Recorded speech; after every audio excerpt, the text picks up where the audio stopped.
সকলকে স্বাগত জানাচ্ছি প্রিয় শিক্ষার্থী ভাই বোনেরা, নার্সিং ডাইজেস্ট বইয়ের লেকচার সিরিজে আজ আমরা আলোচনা করব ব্যঞ্জন বর্ণ নিয়ে। তো ব্যঞ্জন বর্ণের এখানে আমরা ক থেকে ম পর্যন্ত যে 25টি বর্ণ আছে সেই 25টি বর্ণকে লিখে নিয়েছি। এই ক থেকে ম পর্যন্ত যে 25টি বর্ণ আছে একে বলে বর্গীয় বর্ণ। বর্গীয় বর্ণ, তাহলে বর্গীয় বর্ণ কতটি? বর্গীয় বর্ণ হচ্ছে 25টি। ওকে, বর্গীয় বর্ণ 25টি। এর আরো একটি নাম আছে যে নামটাকে বলে স্পর্শধ্বনি। স্পর্শধ্বনি খেয়াল করতে হবে, স্পর্শধ্বনি। তো স্পর্শধ্বনি কতটি? স্পর্শধ্বনিও 25টি। তবে এখানে একটা ব্যাপার আছে, স্পর্শধ্বনি 25টি নয়, স্পর্শধ্বনি অনেক সময় 23টি হয়, বা এটা নিয়ে একটু কন্ট্রোভার্সি আছে। আমরা এই জায়গাটায় আসবো এবং এই বিষয়টা কনসেপ্ট ক্লিয়ার করে দিব। তো দেখো, এই 25টি বর্ণকে কেন বর্গীয় বর্ণ বলে? কারণ এই 25টি বর্ণকে মোট 5টি বর্গে ভাগ করা হয়েছে, অর্থাৎ ক বর্গীয় বর্ণ, চ বর্গীয়, ট বর্গীয়, ত বর্গীয়, প বর্গীয়। এই 5টি বর্গের নাম অনুসারে পরবর্তী বর্ণগুলোর নামকরণ করা হয়। অর্থাৎ আমি যদি বলি ক বর্গীয় বর্ণ, তাহলে ক থেকে ও পর্যন্ত এই যে 5টি বর্ণ আছে, এই 5টি বর্ণকে বলা হয় ক বর্গীয় বর্ণ। আমি যদি ত থেকে ন পর্যন্ত ধরি, এই 5টি বর্ণকে বলা হয় ত বর্গীয় বর্ণ। তো দেখো, এই বর্গীয় বর্ণগুলোকে মোটা দাগে আমরা দুটো ভাগে ভাগ করব। ঠিক আছে, মোটা দাগে আমরা দুটো ভাগে আমরা ভাগ করব। আমরা এই ভাগগুলোকে একটু দেখি। এটা আমি চাইলে আগেই লিখে নিতে পারতাম, কিন্তু সেক্ষেত্রে বুঝতে একটু হয়তো অসুবিধা হলেও হতে পারতো। তো এই 25টি বর্ণকে আমরা মোটা দাগে দুটো ভাগে ভাগ করে নিব। ওকে, তো একটু দেখি। এখানে এই যে অংশটা আছে, এই যে ভাগটা আছে, এই অংশটাকে বলা হচ্ছে অঘোষ। এই অংশটাকে কি বলা হচ্ছে? এই অংশটাকে বলা হচ্ছে অঘোষ।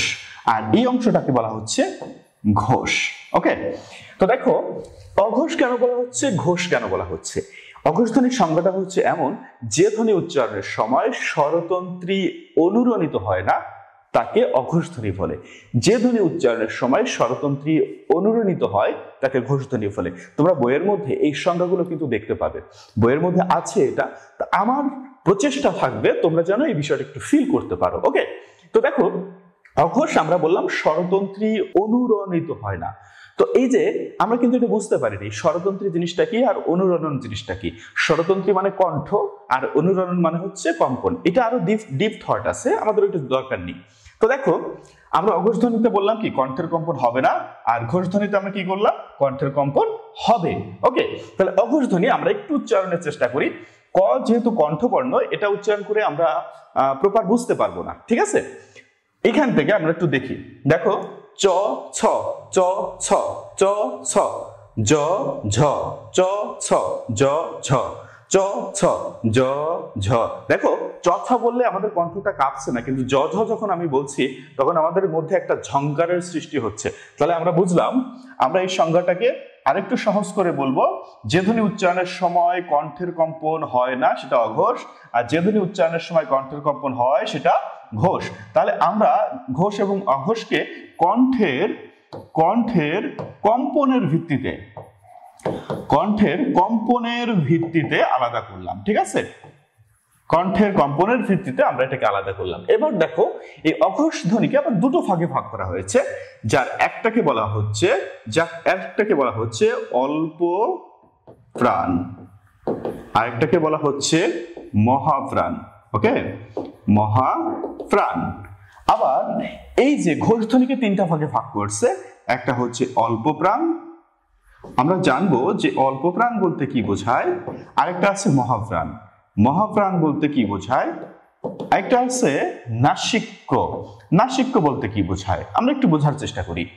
অল্প প্রাণ, আমরা যদি বলি যে প্রাণ ছোট, দ্যাটস লাইক আমরা যেহেতু বাঙালি, তো সেক্ষেত্রে বাংলাদেশের সর্বত্র ছড়িয়ে ছিটিয়ে আছে নদী নালা খাল বিল। তো এই শীতের সময় দেখবা যে খালের বা কোনো বিলের মধ্যে পানি শুকায় যায়, তো সেখানে কিছু পুঁটি মাছ পাওয়া যায়। দেখবা যে পুঁটি মাছগুলো পানি একটু ঘোলাই দিলে পুঁটি মাছগুলো মরে উপরের দিকে চিত হয়ে থাকে। আবার পুঁটি মাছও নিয়ে আসলে, কিছু কই মাছও এখান থেকে ধরে নিয়ে আসলাম। তো এই পুঁটি মাছ ও কিন্তু মারা গেছে কিছু সময়ের মধ্যে, আর কই মাছ যেটা তুমি ধরে নিয়ে আসছো ওকে যখন তুমি কড়াইতে দিবা দেখো তখনও লাফাচ্ছে। তার মানে আমরা ধরতে পারি যে পুঁটি মাছ অল্প প্রাণ, আর কই মাছ মহাপ্রাণ। এখন কথা হচ্ছে পুঁটি মাছ বা কই মাছ কিভাবে বেঁচে থাকে? আমাদের জীবনী শক্তি, তাদের জীবনী শক্তির মাধ্যমে। জীবনী শক্তি ফুরায় গেলে সে মৃত। তাহলে এই ধ্বনিগুলা বা এই বর্ণগুলা কিভাবে বেঁচে থাকে? বর্ণগুলো বেঁচে থাকে আমাদের উচ্চারণের মাধ্যমে। আমরা যদি উচ্চারণ করি তাহলে ও জীবিত, আর যদি আমরা উচ্চারণ না করি ও বইয়ের একটা ছাপা অক্ষর। তাহলে আমরা যখন উচ্চারণ করছি তখন ও জীবিত। খেয়াল করো, তো আমরা যখন উচ্চারণ করছি আমাদের মুখ থেকে কি বের হচ্ছে? দুটো জিনিস বের হচ্ছে, একটা হচ্ছে শব্দ আর একটা হচ্ছে বাতাস। একটা সাউন্ড আর একটা বাতাস বের হচ্ছে। তো দেখো, যেটায় বাতাস কম বের হচ্ছে সেটা কম সময় বেঁচে থাকছে পুঁটি মাছ, আর যেটায় বাতাস বেশি বের হচ্ছে সেটা বেশি সময় বেঁচে থাকছে, অর্থাৎ কই মাছ। তাহলে আমরা বুঝে গেলাম পুঁটি মাছ কোনটা। দেখি, ক খ গ ঘ চ ছ জ ঝ ট ঠ ড ঢ। তাহলে দেখো, যেটায় বাতাস কম বের হচ্ছে সেটা অল্প প্রাণ, যেটায় বাতাস বেশি বের হচ্ছে সেটা মহাপ্রাণ। এটা কিন্তু আর কখনো মুখস্থ করতে হবে না। অনেক সময় আমরা এটাকে কি করি? মুখস্থ করি। মুখস্থ করি কিরকম ভাবে? এই বর্গের প্রথম বর্ণ 1 এবং 3, 1 এবং 3 মহাপ্রাণ, 2 এবং 4 মহাপ্রাণ, 5 নাসিক, এভাবে মুখস্থ করি। আমাদের কিন্তু আর মুখস্থ করতে হবে না, কারণ এটাকে আমরা বুঝে গেছি যে অল্প প্রাণ কেন বলা হচ্ছে, মহাপ্রাণ কেন বলা হচ্ছে। এখন আসি নাসিক্য। এই যে নাসিক্য কাকে বলে? খেয়াল করো, নাসিক্য যে ধ্বনি উচ্চারণের সময় নাক এবং মুখ থেকে বা শুধু নাক থেকে, নাকের ব্যাপারটা গুরুত্বপূর্ণ, নাক এবং মুখ থেকে বা শুধু নাক থেকে বাতাস বের হয় তাকে বলা হয় নাসিক্য। ওকে, এখন ব্যাপারটা দেখো, তাহলে আমরা বললাম নাসিক্য, এখানে নাক থেকে বাতাস বের হতে হবে। তাহলে কি বললাম? যে ধ্বনি উচ্চারণ করার সময় নাক এবং মুখ থেকে বা শুধু নাক থেকে বাতাস বের হয় তাকে নাসিক্য বলে। এখন এটা তো আমাদের একটু প্র্যাকটিক্যালি বুঝতে হবে, তাই তো? আমরা একটু উচ্চারণ করি। ম, দেখো ম ম ম। এবার বলো ক। এবার ক বলার সময় ক, নাকটা বন্ধ করি, ক। দেখো কোনো প্রভাব নেই, কিন্তু বলো ম ম। দেখো ম যখন তুমি বলছো তোমার নাকে এসে বাধাপ্রাপ্ত হচ্ছে, অর্থাৎ নাক থেকে বাতাস বের হতে চায়। তো এই হচ্ছে ব্যাপার। তাহলে আমরা অঘোষ, ঘোষ, অল্পপ্রাণ, মহাপ্রাণ এবং নাসিক্য বুঝে গেলাম। এখন আরেকটা গুরুত্বপূর্ণ যে জায়গাটা আছে সেটা আমাদের বুঝতে হবে, সেটা হচ্ছে এই যে উচ্চারণের স্থান। কি বুঝতে হবে? উচ্চারণ স্থান। খেয়াল করতে হবে যে আমাদের ব্যঞ্জন ধ্বনিগুলা বাকযন্ত্রের কোথাও না কোথাও বাধাপ্রাপ্ত হয়ে উচ্চারিত হয়। আমাদের ব্যঞ্জন ধ্বনিগুলা বাকযন্ত্রের কোথাও না কোথাও বাধাপ্রাপ্ত হয়ে উচ্চারিত হয়। এটা কিন্তু আমরা সংজ্ঞায় পড়েছি। তাহলে যে ধ্বনিটা আমাদের বাকযন্ত্রের যেখানে বাধাপ্রাপ্ত হয় সেই ধ্বনির উচ্চারণের স্থান সেটা। ওকে, তাহলে আমরা দেখি যে এই যে কবর্গীয় বর্ণগুলা, এটা কোথা থেকে উচ্চারিত হচ্ছে? এই চবর্গীয় বর্ণগুলো কোথা থেকে উচ্চারিত হচ্ছে? টবর্গীয় বর্ণগুলো কোথা থেকে উচ্চারিত হচ্ছে? তবর্গীয় বর্ণগুলো কোথা থেকে হচ্ছে? আর পবর্গীয় বর্ণগুলো কোথা থেকে হচ্ছে? আমরা 1 মিনিটের মধ্যে, 1 মিনিটও লাগবে না, আমাদের 30 সেকেন্ডের মধ্যে এটা জেনে দিতে পারি। দেখো, ক আমরা উচ্চারণ করি ক খ গ ঘ গ। দেখো, ফুসফুস তাড়িত বাতাসটা সরাসরি আমাদের কণ্ঠ থেকে বের হচ্ছে, ক। দেখো, একদম কণ্ঠের সাহায্যে এটা উচ্চারণ হচ্ছে, ক ক, সরাসরি কণ্ঠ থেকে বের হচ্ছে। তাই এটাকে কি বলা হচ্ছে? তাই এটাকে বলা হচ্ছে কণ্ঠ। কি বলা হচ্ছে? উচ্চারণের স্থান কি? কণ্ঠ। খেয়াল করো, এটা শুধু কণ্ঠ না, এর আরো একটা উচ্চারণের স্থান আছে। খেয়াল করি, আমরা ক বলবো না, জাস্ট স্টেপ নিব। ক ক। দেখো, আমাদের জিহ্বার যে মূল মানে গোড়া আছে, গোড়ার অংশ যেটা আছে, একদম জিহ্বা মূল গোড়া, ওটা একটু মোটা হয়ে উপরে স্পর্শ করছে, ক ক ক। অর্থাৎ জিহ্বা মূলের সাহায্য নিয়ে উচ্চারণ করছি, এর জন্য এর আরো একটা নাম হচ্ছে জিহ্বা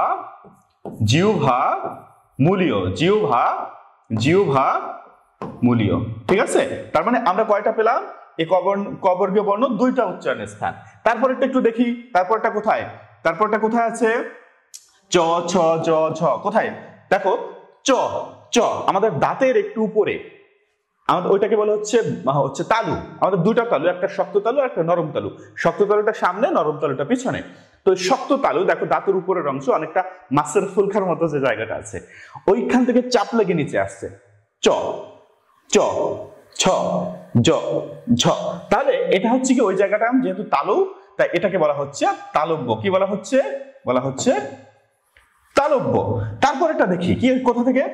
ট ঠ ড ঢ ন। দেখো, আমাদের জিহ্বাটা পুরোপুরি উল্টে গেছে, টান টান। বলো টান টান। দেখো, জিহ্বাটা পুরোপুরি উল্টে ওইখান থেকে উচ্চারিত হচ্ছে, টান টান টান টান। তাহলে আমাদের 2টা তালু, একটা শক্ত তালু আর একটা নরম তালু। এই শক্ত তালু এবং নরম তালুর মাঝখানে যে ফাঁকা জায়গাটা আছে, ওই ফাঁকা জায়গা থেকে এটা উচ্চারিত হচ্ছে, টান টান, ওকে, টান টান। তাহলে ওই জায়গাটার নাম কি? ওই জায়গাটার নাম হচ্ছে মূর্ধা। ওই জায়গাটার নাম কি? ওই জায়গাটার নাম হচ্ছে মূর্ধা, ওকে, ওই জায়গাটার নাম হচ্ছে মূর্ধা, ওকে। এখন মজার বিষয় দেখো, এই যে ট, ঠ, ড, ঢ, এই চারটা বর্ণ আমরা যেখান থেকে উচ্চারণ করলাম, এই চারটা বর্ণ আমরা যেখান থেকে উচ্চারণ করলাম, এই নটা কি আমরা সেখান থেকে উচ্চারণ করতে পারি? ট্রাই করি। ন, দেখো ন বললে আমরা মূলত এই নয় উচ্চারণ করি, তার মানে বর্ণ হিসেবে এটা থাকলেও উচ্চারণ কিন্তু আমরা এটা করতে পারি না। তাহলে স্পর্শ ধ্বনি, ধ্বনি মানে কি? উচ্চারিত রূপ। তাহলে স্পর্শ ধ্বনি স্পর্শ করে উচ্চারিত হবে, এই জন্য এই 25টি বর্ণকে স্পর্শ ধ্বনি বলে। তাহলে ধ্বনি হিসেবে কি এই নয়ের উচ্চারণ আছে? তাহলে কি 25টা হবে? না, 25টা কি একটা কমে গেল, কয়টা হলো? 24টা। আরেকটা বিষয় দেখো, এই যে ইও, ইওর কিন্তু প্রকৃতপক্ষে কোনো উচ্চারণ নেই। ইওর উচ্চারণটা হয় মূলত নয়ের মতো। কিসের মতো হয়? নয়ের মতো, অর্থাৎ ইওর কোনো স্বতন্ত্র উচ্চারণ নেই। তাহলে এই দুটার উচ্চারণ নেই, এই দুটার উচ্চারণ নেই। তাই এই যে স্পর্শ ধ্বনি, যখন ধ্বনির প্রসঙ্গ আসবে তাহলে ধ্বনি কিন্তু 25টা না 23টা। যদি অপশনে 23 এবং 25 দুইটাই থাকে তাহলে 23 হবে, আর যদি শুধু 25 থাকে তাহলে আমরা 25 দিতে পারি। ব্যাপারটা কি বোঝা গেল? আশা করি বুঝতে পেরেছো। এরপরে দেখো এটা কোথা থেকে উচ্চারিত হচ্ছে? ত, থ, দ, ধ, ন। দেখো দাঁতে সামান্য একটু দাঁত থেকে জিহ্বাটা বের হয়ে আসছে, ত, থ, দ, ধ, ন, অর্থাৎ দাঁতে চাপ লেগে জিহ্বাটা পিছনে যাচ্ছে। তাহলে এটা কিসের সাহায্যে? দন্ত। কিসের সাহায্যে? দন্ত। তারপর এটা খেয়াল করো, আমি এখানে স্বাভাবিকভাবে একটা অফার দিই, যারা এই অফারটা 30 সেকেন্ডের মধ্যে করতে পারবা তারা আমাকে জানাবা। যে মানে কিসের অফার? 1 লক্ষ টাকার পুরস্কার। কিসের পুরস্কার? তোমরা যারা পারবা ঠোঁট খোলা রেখে এই পবর্গীয় বর্ণগুলো উচ্চারণ করতে পারবা, তাদের জন্য 1 লক্ষ টাকা পুরস্কার আছে। তোমরা পুরস্কারটা বুঝে নিও, কমেন্টে জানিও যে তুমি পেরেছো কিনা। তাহলে খেয়াল করো, প, ফ, ব, ভ, ম। তাহলে এটা কোষের সাহায্যে উচ্চারিত হচ্ছে? ওষ্ঠ, ঠোঁটের সাহায্যে। তাই এটাকে কি বলা হচ্ছে? ওষ্ঠ। তাহলে আমরা কিন্তু এইটার টোটাল পোস্টমর্টম রিপোর্ট আমরা জেনে গেলাম। যদি প্রশ্ন আসে নিচের কোনটি কবর্গীয় মূর্ধন, কবর্গীয় অল্প প্রাণধ্বনি, কবর্গীয় অল্প প্রাণধ্বনি বা কবর্গীয় মহাপ্রাণধ্বনি, কবর্গীয় ঘোষ অল্প প্রাণ, কবর্গীয় অঘোষ অল্প প্রাণ বা মহাপ্রাণ, এ ধরনের প্রশ্ন কিন্তু আসে, এ ধরনের প্রশ্ন কিন্তু আসে। তো এছাড়াও কিন্তু আমাদের আরো কিছু বর্ণ আছে। তাহলে আর কি কি বর্ণ আছে আমরা একটু সেগুলো সম্পর্কে একটু জেনে নিই। কি কি বর্ণ আছে আমাদের, আর কি কি বর্ণ আছে সেগুলো সম্পর্কে আমরা একটু জেনে নিব, ওকে। তো সেগুলো কি আছে একটু দেখি আমরা। দেখো এরপরে আছে অন্তস্থ জ, র, ল, ব। দেখো ব কিন্তু এখানেও একটা পেয়েছিলাম আমরা, এই একটা ব, এটাকে বলে অন্তস্থ ব। এটাকে কি বলে? অন্তস্থ ব। এই বয়ের ব্যবহার কিন্তু আছে, কিন্তু বর্ণমালা এই বয় এখন লেখা হয় না, কিন্তু আমি তোমাদের বোঝানোর স্বার্থে লিখলাম, ঠিক আছে। এই বয়ের ব্যবহার কোথায় হয়? দেখো আমরা যদি লিখি শব্দ, এই যে শব্দতে কি বয়ের উচ্চারণ হচ্ছে না? হচ্ছে। আবার আমি যদি লিখি স্বাধীন, এই স্বাধীনে কি বয়ের উচ্চারণ হচ্ছে? আমরা যদি লিখি ধ্বনি, এই ধ্বনিতে কি বয়ের উচ্চারণ হচ্ছে? এই বটাই হচ্ছে মূলত অন্তস্থ ব, ঠিক আছে। এই বটাই হচ্ছে কি মূলত অন্তস্থ ব। তাহলে দেখো অন্তস্থ জ লিখলাম, র লিখলাম, র, ল, ব। এরপরে হচ্ছে আমাদের 3টা স আছে। কয়টা স আছে? 3টা স আছে। তাহলে স, মূর্ধন্য স, দন্ত স, হ, ঠিক আছে। এবার খেয়াল করো, এই যে বর্ণগুলো আছে 3টা স এবং হ, এই বর্ণগুলোকে 3টা স এবং হ এই বর্ণগুলোকে বলে শীষ ধ্বনি। কি ধ্বনি? শীষ ধ্বনি। কারণ কি শীষ ধ্বনি বলা হয়? কারণ এই বর্ণগুলো উচ্চারণের সময় শীষের সৃষ্টি হয়। যেমন ধরো শিশু, শৈশব, দেখো এক ধরনের শীষের সৃষ্টি হচ্ছে, তাই এই বর্ণগুলোকে বলা হয় শীষ ধ্বনি। তবে এই 3টা কিন্তু শীষ ধ্বনি, হ শীষ ধ্বনি না। আবার এই 4টারই একটা আলাদা নাম আছে, 4টার আলাদা নাম হচ্ছে উষ্ম বর্ণ, উষ্ম বর্ণ বা উষ্ম ধ্বনি, উষ্ম বর্ণ বা উষ্ম ধ্বনি। এটাকে আমরা বর্ণ না বলে ধ্বনি বলবো। কারণ কি এটাকে উষ্ম ধ্বনি বা উষ্ম বর্ণ কেন বলা হচ্ছে, উষ্ম ধ্বনি কেন বলা হচ্ছে? কারণ এই বর্ণগুলো যখন আমরা উচ্চারণ করি আমাদের মুখ থেকে এক ধরনের গরম বাতাস বের হয়, এজন্য এটাকে কি বলা হচ্ছে? উষ্ম ধ্বনি। তাহলে উষ্ম ধ্বনি কয়টি? 4টি। শীষ ধ্বনি কয়টি?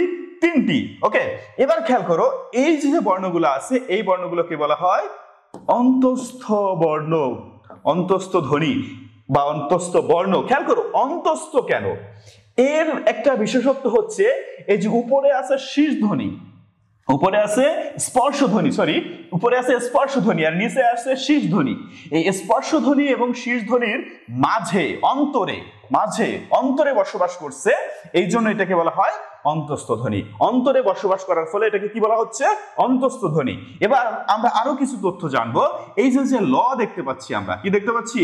এই যে ল, এই ল এর একটা নাম আছে, ল হচ্ছে পার্শ্বিক বর্ণ। স্পেশালি ল এর একটা নাম হচ্ছে পার্শ্বিক ধ্বনি। পার্শ্বিক ধ্বনি কেন এটাকে পার্শ্বিক ধ্বনি বলে?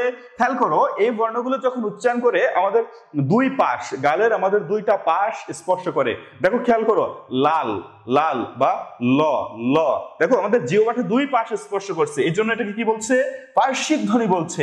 এরপরে খেয়াল করো, এরপরে আছে তোমার অনস্বর, বিসর্গ, চন্দ্রবিন্দু, হ্যাঁ খণ্ডত। এই অনস্বর, বিসর্গ, চন্দ্রবিন্দু এই তিনটা হচ্ছে পরাশ্রয়ী বর্ণ। পরাশ্রয়ী মানে এরা স্বাধীনভাবে বাক্যে ব্যবহৃত হতে পারে না, এর জন্য এটাকে কি বলে?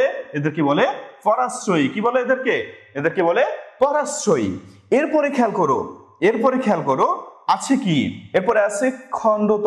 এটাকে বলে খণ্ড ব্যঞ্জন, মানে এটা পূর্ণ ব্যঞ্জন না, খণ্ড ব্যঞ্জন। কার খণ্ডিত রূপ? এটা কার খণ্ডিত রূপ? এটা হচ্ছে কার খণ্ডিত রূপ? এটা হচ্ছে ত। এই যে ত এর খণ্ডিত রূপ। ওকে, এটাকে কিসের খণ্ডিত রূপ? ত এর খণ্ডিত রূপ। ঠিক আছে, এবার দেখো আমাদের আরো কয়েকটা বর্ণ আছে, সেগুলো সম্পর্কে আমরা একটু জানি। আমাদের আছে ডয় শূন্য র, ঢয় শূন্য র। এদেরকে বলে তারণজাত। এটাকে কি বলে? তারণজাত। তারণজাত কেন বলে? এই বর্ণগুলো উচ্চারণের সময় এক ধরনের তাড়না সৃষ্টি হয়। ঠিক আছে, করাই, লড়াই, দেখো তাড়না সৃষ্টি হচ্ছে। আবার আছে র, এটা হচ্ছে আমরা রেফ র বলি যেটাকে। এই র এর নাম হচ্ছে কম্পনজাত। কম্পনজাত কেন কম্পনজাত? কারণ এটা উচ্চারণের সময় আমাদের কম্পনের সৃষ্টি হয়, যেমন রতন রতন। দেখো তারণজাত হচ্ছে মুখের মধ্যে এলোমেলো ভাবে নড়বে, আর কম্পনজাত হচ্ছে এভাবে নড়বে। ঠিক আছে, রতন রতন এভাবে নড়বে। তাহলে এই হচ্ছে গেল আমাদের টোটাল ব্যঞ্জনধ্বনি সম্পর্কে পোস্টমর্টম।